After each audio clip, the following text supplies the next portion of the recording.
பிரியாணி மாமா நான் ஃபோன் பண்ணேன்.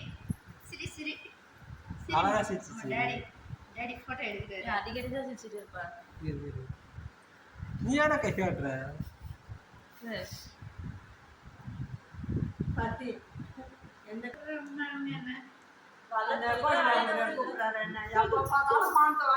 கல்யாணம் ஆன நாள் இருந்து இது வரைக்கும் இப்ப கூட இருக்கும் அந்த இது மூச்சு நிக்கிறிய நீ இப்ப இருந்தாலும் எல்லாரும் பார்த்து பேசிட்டு இருக்கலாம்.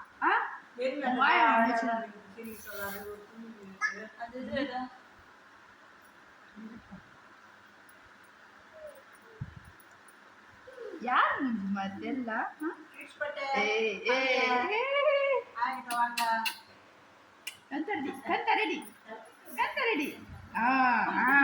சரக்கு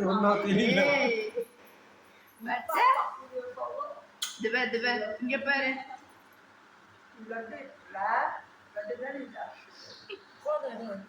அழுவு போறா ஏன் தோல்லாம் சும்மா மாதிரி இருக்கு. தோல் பிரிகிற மாதிரி இருந்துச்சு. நேற்று அப்படிதான் தோல் உரியும் ஆரம்பிக்கும். நேற்று அப்படிதான் தோல் உரி